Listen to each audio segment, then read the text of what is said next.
We have, of course, Father Joel Tabora and Secretary Martin Andanar and Assistant Secretary Manuel who was the brains behind the document, the film that was just shown. So, He's the guy.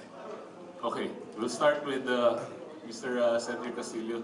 First question, please. Yes, morning, sir. Hi, Cedric, you're there. Nice to see you again, sir. Sir, Liberal Party has already issued a statement calling, describing as innuendos and gutter language po yung tirades ni President Duterte kahapon against Secretary De Lima. Sir, I'd like to get your the palace's reaction, please, sir. Well, we will have to wait for the President to read or to know the statement of the Liberal Party. Now, as it looks like it's becoming to be political now that the Liberal Party is coming in the fray, but we do expect the Liberal Party to support their member, who is Senator De Lima. How about, sir, Senator De Lima's statement kahapon sa interviews mo saying na it's a pure character assassination, malinaw naman daw na she was being attacked. May basis po ba? I suppose may basis ang Pangulo sa kanyang mga sinabing mga kahapon. Alam po naman natin, ang ating Pangulo po ay meron siyang poder na nagbibigay sa kanya ng mga informasyon, ng mga intelligence reports na hindi po natin nakukuha tayo mga ordinaryong mga mayan. No? So, lahat po ng sinasabi ng Pangulo ay meron pong basihan at meron pong vetting process, and let's just wait for things to unfold kung ano po yung mangyayari dito sa naging exchanges or heated exchanges between the President and Senator De Lima. Alam po naman natin na matagal na po itong hidwaan ni Senator De Lima ng ating Pangulo. Dati po ito nangyayari mula po ng Mayor po si Mayor Rodrigo Duterte hanggang sa siya po yung naging kandidato ng Pangulo. Ngayon po na Pangulo po siya ay tuloy-tuloy po rin po ang kanilang hindi pagkakaunawaan. Okay, thank you, Cedric. Vina Araneta from ABS-CBN. Hi, sir. Actually, I have the same question, no, kay Cedric. So, I'd just like to know your reaction na lang po on the statement against De Lima. When you first heard the statements of President Duterte. My reaction is maybe the President has had it already with all of the negative comments of Senator De Lima on the war against illegal drugs. No? Siguro napuno na po ang sagot ng Presidente. Kaya po nasabi niya yung mga sinabi niya ng mga nakaraan. So may division na, sir. Division between PDP and the Liberal Party, members of the Liberal Party. No, ito ay tulad ng nabanggit ko nga, ay matagal na po itong issue na ito between President Duterte at ni Justice Secretary, ni Senator De Lima, noong mga panahon po na siya po yung sa human rights, ano? Ito po nagsimula yan eh. So, tuloy-tuloy po kami ngayon, and it has become a national telenovela. Okay, thank you, Vina. Ruth Dumandan from RGMA. Sir, if you could advise, I have 2 points. If you could advise Secretary De Lima, what would it be? You know, Senator De Lima does not need any advice. She is a senator of the land. She's bright. She's gifted with all the wit in the world that you need. No? So I'm sure she knows what she's doing. So sino ba naman ako para mag-advise sa kanya? Okay, so second, after today, after the 51st days, what else are we going to expect that the Filipino people expect to happen for the coming days of the Duterte administration? Tuloy-tuloy po ma'am, tayo po ay nakafocus sa mga programa ng ating Pangulo, programa po ng pagbabago, yung mga polisiya na nabanggit na po ng ating Pangulo na kanyang na-anunsyo na sa publiko na ginagawa natin sa 50 first days ng kanyang pagkapresidente, ay mas lalo po nating lalaliman itong pagtrabaho natin dahil hindi lang po tayo gawa, tayo po ay isang administrasyon na may gawa. Okay, thank you, Ruth. Christine Godis from Senador Davao. Mike. Hello, sir. A group composed of Davaoenos who are both victims of human rights violation. Okay lang, Marcus Burial na po. Who are both victims of human rights violation and at the same time supporters of the mayor. We're hoping to reach him that they are with the president, rather. They are with the president to sa ano po, yung healing process. But they think that it's not healing at all, having Marcos buried at the libingan ng mga bayani. Is there any chance or what's the likelihood of the president acknowledging them or yung even agreement between former President Ramos and the Marcos family to bury him in Ilocos Norte instead? Only the president can answer that question, and only the president can change his mind, and it is only him who can tell us when it will happen. Now, but today we stand with our belief, with the truth that the matter has been settled already when the president was running for president, when he was campaigning. When one of the questions of all of the media were asking, one of the questions was, are you in favor of the former President Ferdinand Marcos being buried at the libingan ng mga bayani? And our President Roy Duterte then as a candidate said, yes, he is willing. And with that and with all of his platforms, the President won the presidency, and it is understood that he has a mandate, and he has a promise to deliver to the people who voted for him or to the nation. Pero what's the likelihood of him changing his mind? As I said, it's the president who can only answer that question. Thank you, sir. Yes. Thank you, Well, Christine. let's see kung ano mangyayari sa susunod na mga araw, di ba? Ano magiging desisyon ng Korte Suprema, di ba, pang kung saan man dadalhin ito ng mga anti-Marcos. Okay, thank you, Christine. Rodney Felicia. Mike. Maybe we have some questions about what happened earlier. Father Tabora is here. Good morning, Rodney Galicia from AQUINO and also environment correspondent of Radio Veritas. Yes, sir. I was there in Paris doing correspondence reporting for Radio Veritas. Yes, sir. The first issues that our president addressed during his first few days is the Paris Agreement.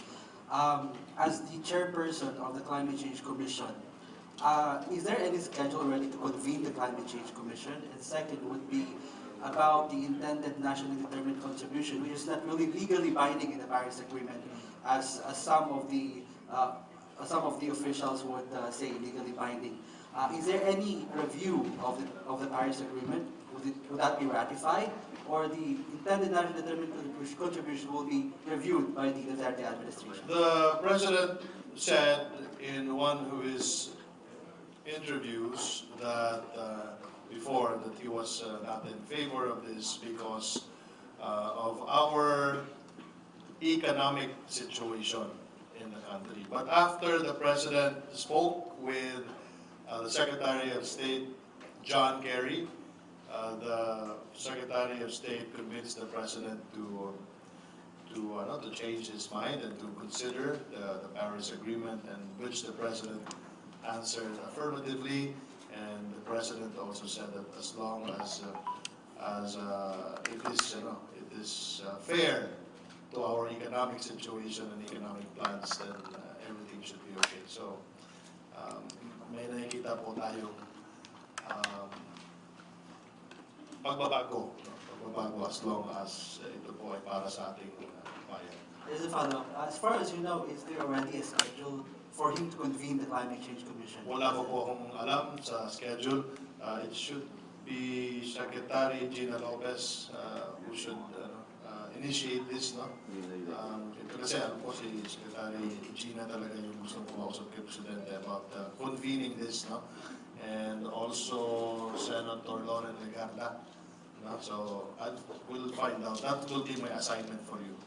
For myself. Your assignment. Yeah. Secretary Manny Guzman is Yes, the Vice Chair of the Climate Change Commission. He's taking charge, I think, of the climate change. Oh, he is, okay. But the last time I was in Malacanang, it was Senator Loren Legarda who told me that she is following this up, no? So that's Thank you. Okay. Thank you, Rodney. We have a local vlogger, Chito de Castro.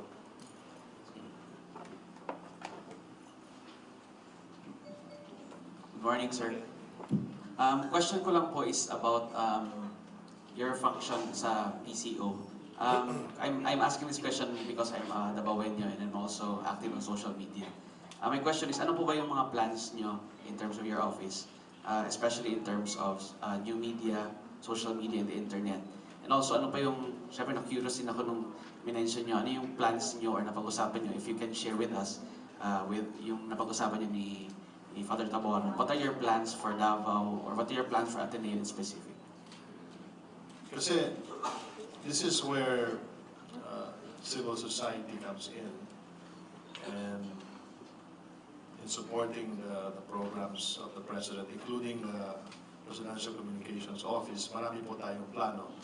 Nung tayo po'y pumasok dito sa trabaho na to, ay klaro po sa ating isipan na hindi lang po tayo isang spokesperson or isang tagapagsalita ng gobyerno, kundi meron po tayong mga ahensya na dapat patakbuhin, paganahin, at merong mga problema dun sa mga ahensya na dapat masolusyonan natin. So I wear two hats. One is to speak. Secretary Martin Andanar to occupy the podium for the open forum. If you have any question, please just stand and proceed to the microphones in front. Okay? State your name and your affiliation, then your question.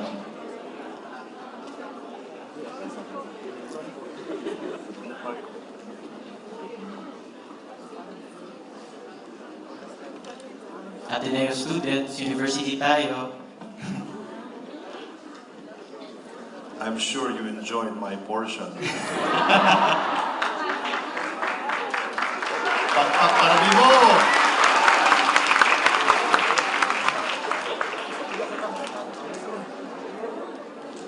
I would like to congratulate the men and women behind the documentary. Sila ni Mon Waloping, Nasek Mon, who is himself an Atenean. No? Dali ka nag-eskwela, di ba? High school. Tapos Ateneo de Manila. Ako nag-eskwela ko sa Xavier University, Cagayan de Oro. Ateneo de Cagayan. So, you know how it is. They say that kung Atenean ka, well, you might just make it to this post. You might become a secretary one day. Ginapayas kamay ba? Pero, I'm really impressed by your theater. I am an audiophile, and I was telling Father Tabora na guwapo kayo inyong speakers, yung microphone, it's really world-class. And I'm sure the Chief of Staff of the Vice President, Boyd D, would agree that this is comparable to the Kennedy School at Harvard University.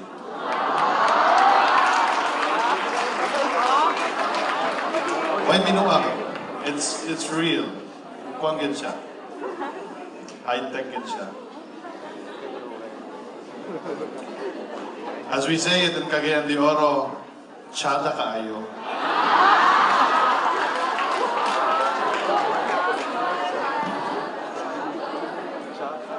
Do you have any questions? Yes, please.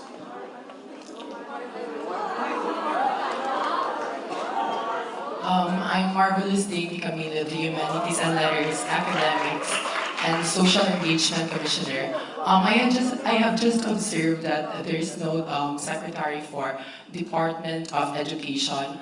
I want what is her plan about the K-12 or any program, or what have she done for the first 50 days? Thank you.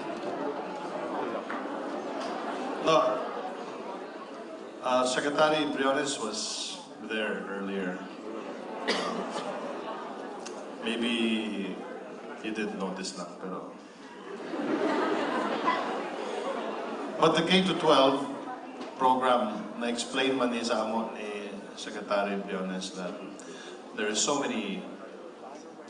much work to be done, strengthening the infrastructure, classrooms, even the curriculum mismo. So. Okay, next question. Hi, sir. Real Benedict, Ate News, official student publication of Ateneo de Davao. I'm just wondering why did you choose Davao to be the venue of the first screening of the first 50 days of Duterte? Why Davao? And why Ateneo specifically? My answer to that is, why not?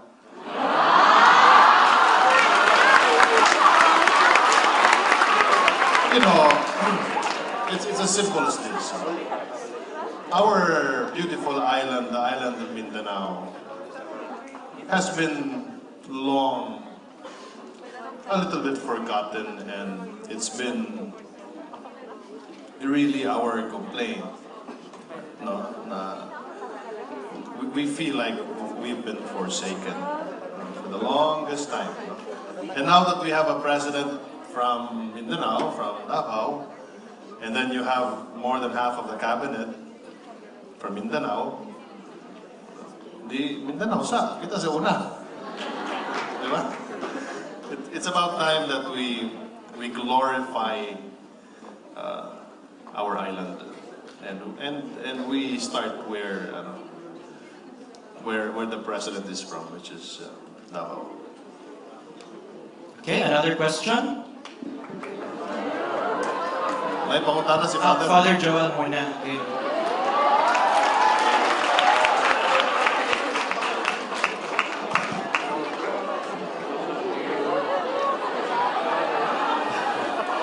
Why Ateneo de Davao?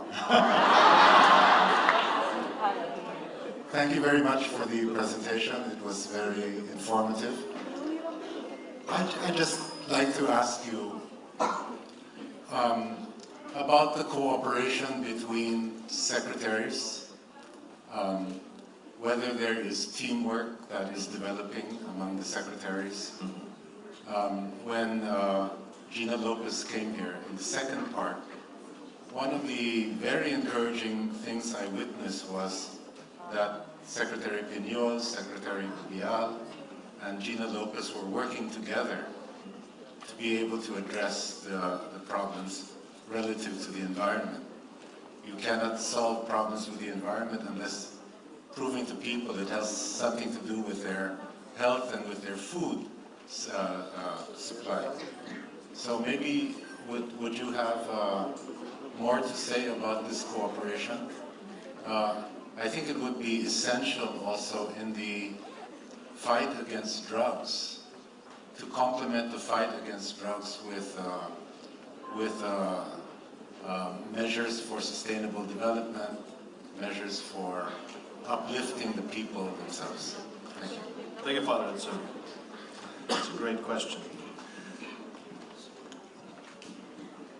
I will speak first from our end of the Presidential Communications Office, and a testament of our continuous cooperation with the other cabinet portfolios is the documentary right now that we just showed you.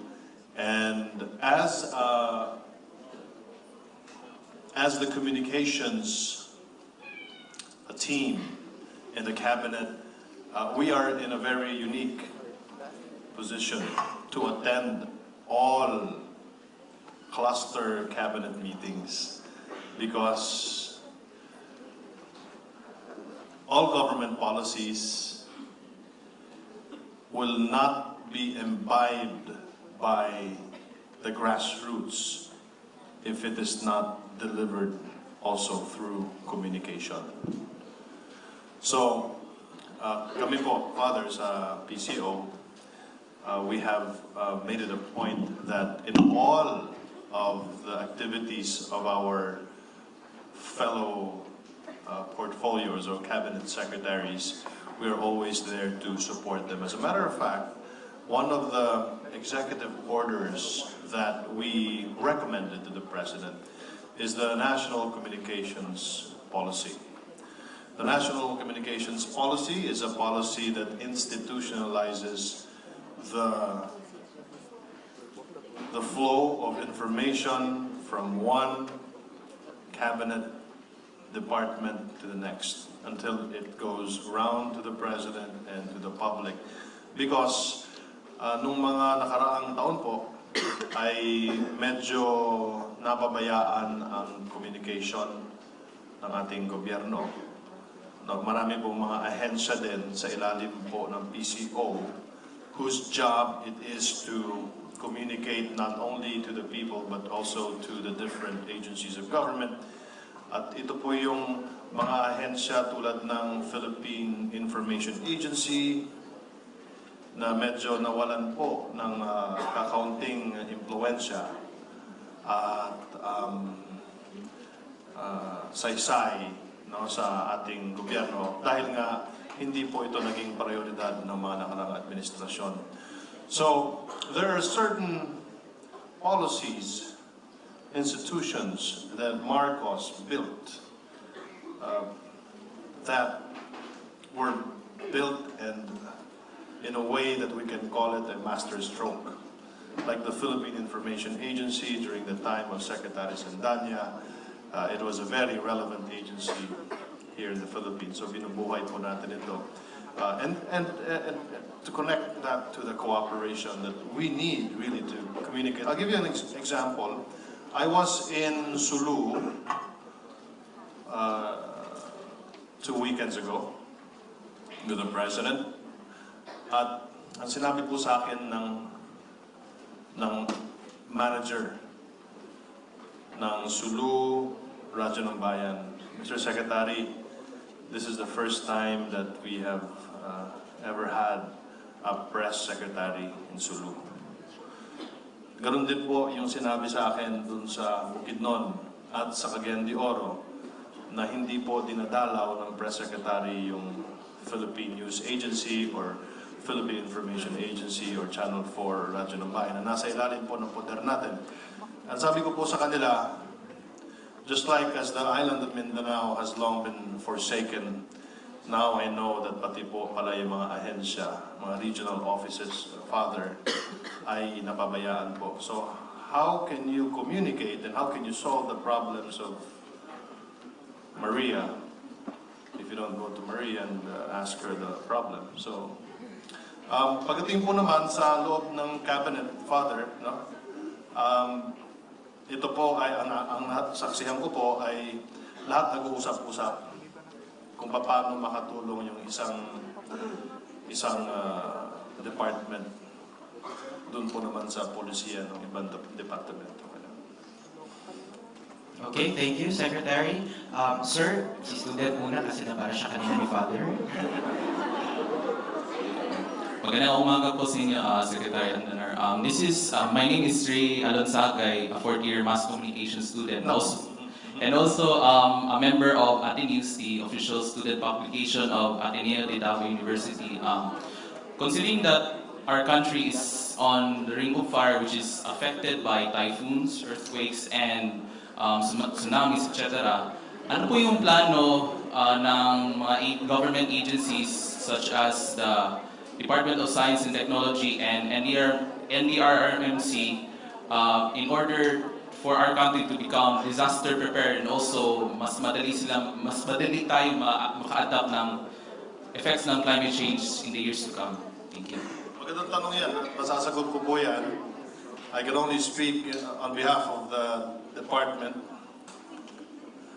na pinapatakbo po natin. Ay nagkaroon po tayo ng panukala at binasa po ito ng ating Pangulo nung nakaraang State of the Nation Address. At yung binasa po ng Pangulo ay yung ating isinumiting panukala na magtatagpo tayo ng isang broadcast hub. At the same time, this broadcast hub is an emergency broadcast protocol of the nation. At itatayo po ito sa lugar, itong broadcast hub, sa lugar na hindi po tinatamaan ng bagyo. Ang tawag po natin dito ay Mindanao Broadcast Hub, which will be in Davao.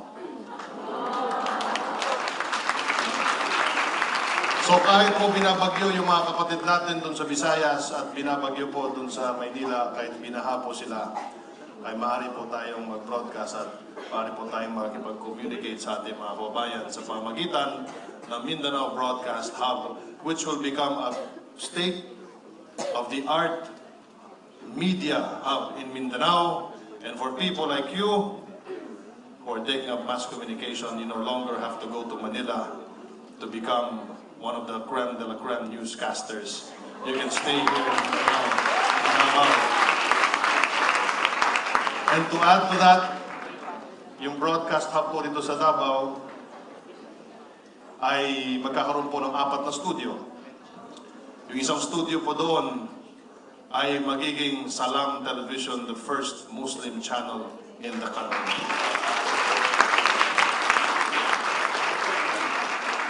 At binanggit din po ng Pangulo natin na magkakaroon din po tayo ng isang national TV network na tatawagin po natin ay Lumad Television. Para po sa napakaraming lumad po sa bansa natin. Nag-usap po kami ni Father Tabora kani-kanina lang at binanggit po sa atin na meron pong isang Islamic Center dito po sa Davao, Ateneo de Davao. At ang sabi ko po sa kanya, ay bakit pa ako lilingon doon sa malayo sa Universidad ng Pilipinas sa Diliman para kumuha po ng isang konsultasyon sa mga kaibigan nating Muslim doon kung meron pa lang Islamic Center dito sa Ateneo de Davao. Kaya dito na lang po tayo umuha ng ating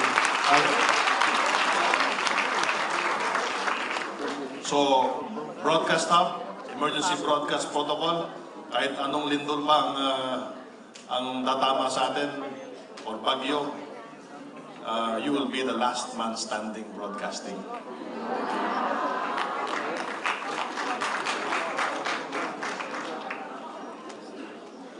Okay.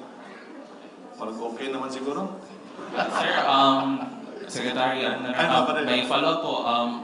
Meron po kayong timetable like kailan po ma-launch yung Mindanao Broadcast? Okay, ito po yung ginagawa natin. Kahapon lang po.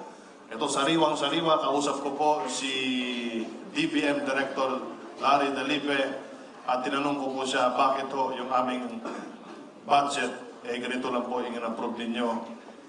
How can we make the dream of our President possible kung bibigyan nyo lang po kami ng kapipirangkot na budget na 200 million. Kaya sabi ko, pero ang sabi niya po sa akin ay ito po ang dapat yung gawin, Mr. Andanar. Ito yung mga dapat mong gawin at ibibigay namin sa inyo yung 1.5 billion pesos na hinihingi mo. Ngayong taon na ito, huwag natin hintayin ang 2017 para masimula na at para maihabol po natin kahit paano. Kung hindi man ang TV station, kundi kahit yung programming man lang na Salam Television na maihabol po natin bago po mag-ikalawang SONA ang ating Pangulo sa Hulyo sa susunod na taon. Thank you, sir. Sir in blue. Magandang umaga po. Ako po si Dan Pantoja ng Peace Builders Community. Peace building field worker po ako dun sa mga conflict areas. Natutuwa po ako nung nagkaroon ng unilateral ceasefire declaration ang ating Pangulo. Kaya lang, nawidlot. Sa ginagawa po ngayon sa GPH at NDF na usapan, iniisip na po ba ng administrasyon ngayon, lalo na komunikasyon kayo, yung ceasefire mechanism sa ground? Napakahalaga po nun. Kasi kahit anong declaration natin sa taas, kapag walang mekanismo sa baba, parang siguro hindi din mangyayari. Pangalawa pong kaakibat ng tanong kong yun ay ano ang role ng CSO, Civil Society Organizations, sa ceasefire, kung meron silang role, at ano ang emphasis, ano ang pananaw ng Pangulo, ng administrasyon tungkol sa IP dahil sila talagang naapektuhan nitong armed conflict na ito. Salamat po sa katanungan. Noong unang idineklara ng ating Pangulo ang unilateral ceasefire, at sa pagkakalam ko po, sir, ay nagkaroon agad ng panuntunan ang Armed Forces of the Philippines kung ano po yung mekanismo na gagamitin sa ceasefire. No? Hindi lang po sa Mindanao, pati po sa Visayas at sa Luzon, kung meron pong mga ating mga kapatid na miyembro ng CPP, NPA, NDF. Pero unfortunately, ay nabulabog ito, nabulilyaso, kaya hindi po na, winidraw po ito ng Presidente. No? Pero, that's already water under the bridge. No? Ang maganda pong balita dito, sir, ay tuloy-tuloy po ang pakikipag-usap ng ating pamahalaan sa CPP, NPA, NDF. As a matter of fact, naglabas ng isang statement si Ka-Joma Season 2 days ago at sinasabi niya na siya natutuwa dahil ang ating Pangulo ay tuloy-tuloy ang kanyang pakikipag-dialogo sa ating mga kapatid sa kaliwa. At patunay po dyan ang peace talks na mangyayari ngayong August 22 sa Oslo, Norway, at papunta na po doon ang ating kalihim na si Bebot Bello at si Secretary Jess Duresa ay patungo na rin po doon sa susunod na araw. At pagdating po naman sa ikalawang tanong ninyo, ito po ay may kinalaman sa civil society o the civic organizations na ang gobyerno po natin ay bukas. Bukas po ang pintuan ng gobyerno natin sa mga civil society organizations, civic groups para tumulong sa napaka-tagal ng problema ng ating bansa patungkol sa kapayapaan. At patunay po dyan yung social agenda po ng ating Cabinet Secretary Johnny Vasco na very inclusive at sinasama po lahat ng miyembro ng civil society. At pagdating po naman sa problema ng ating mga katutubo, ang ating IPs, ay ganoon din po. Ang Pangulo ay bukas po ang pintuan ng ating Presidente at bukas ang pintuan ng Office of the Cabinet Secretary para tulungan ng ating mga katutubo sa kanilang mga problema dito po sa ating bansa. So, sir, kung meron po kayong mga request, kailangan huwag po kayong magatubili. Lapitan niyo po ako para kung ano man yung concerns niyo. Ilalapit ko po kay Secretary Johnny Vasco. Sir, another question from a student. Good morning, Mr. Secretary. I'm Zaira B. Alcarte po, second year International Studies student major in Asian po. Ako po, mahirap tanong mo. Hindi po, sir. My question po, sir, is that, is the Philippines really capable of stabilizing or keeping the K-12 curriculum, or are we not risking the generation for the curriculum experimentation? Kasi po, sir, I came from a public school po, Davao City National High School. Unfortunately, sir, I visited the school after graduating from it, and unfortunately, sir, some of the juniors they frequently tell me na, ate, unsa man yung mga, na may uban times tayo yung ang libro, dili maoo niya, na times po na, dali lang makorek ang libro sa mga estudyante, sir. So, are we really capable of the K-12 curriculum and stand by it, stand firmly with it? Palagay ko naman, there's no turning back.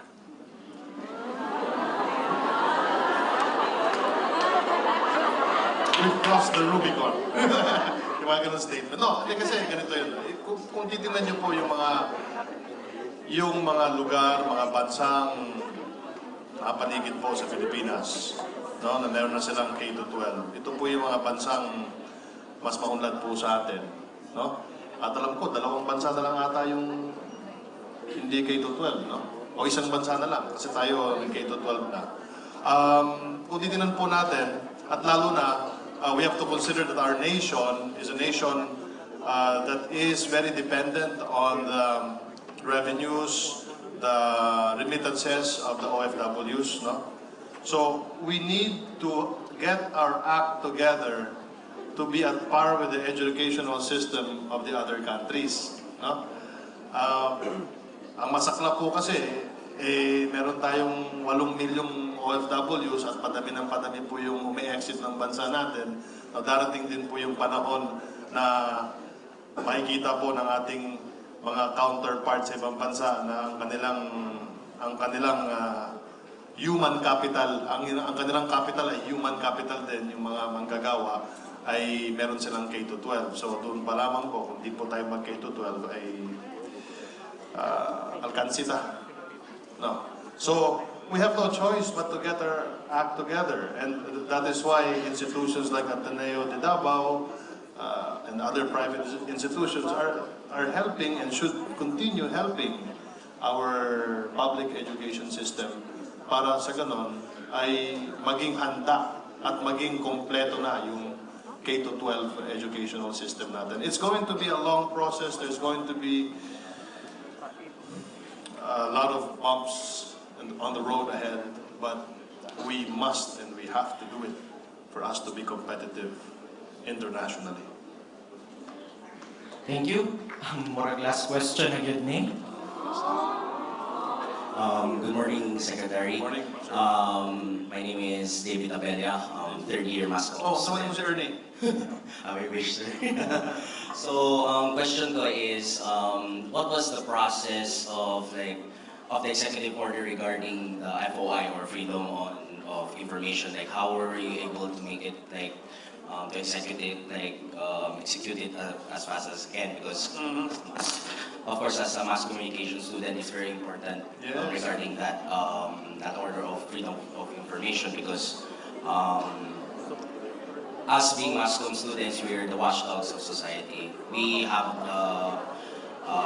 the job of informing the people. So, of course, I want to know what's the process regarding that executive order. Thank you. Well, it's a good question. Coincidentally, I was meeting with my staff yesterday, and we talked about the Freedom of Information Manual, because it says there in the executive order that every agency should be completing its own FOI manual. Now, when the President signed it, we already hit the ground running, and we took it upon ourselves, because we were, of course, appointed by the ES to implement this. No, we already assembled an ad hoc committee to build the template for the Freedom of Information Manual. No, so we worked with World Bank. World Bank, they have experience already in constructing the manual of the freedom of information in the UK and in the United States. No? So we, as much as possible, we will make sure that we follow the best practices in the world. Yung para wala ng learning curve ba, no? So the manual is finished already. Tapos na. What we will do now is we have a meeting with the other agencies like the DICT. Bakit may DICT dito, but may Department of Information and Communication Technology? Because yung DICT po yung may hawak ng OpenGov, yung open data.gov.ph. No? So that open data kasi na ginawa ng nakarang administrasyon, we will evolve that into the FOI. So may meeting po kami next week, and then ang Office of the Solicitor General naman at yung DOJ, they are tasked to write down all the exceptions dun sa freedom of information. Ito po yung mga hindi natin pwedeng buksan na informasyon dahil maaaring maapektuhan ang ating, halimbawa na lamang, seguridad ng the national security. So, the deadline for the SOLGEN and the Department of Justice is August 28, if I'm not mistaken. So, ibigay po nila sa amin yung exceptions, and then after that, yung freedom of information should have its implementing rules already by November. Sinusunod lang po natin yung kalendaryo. So, thank you.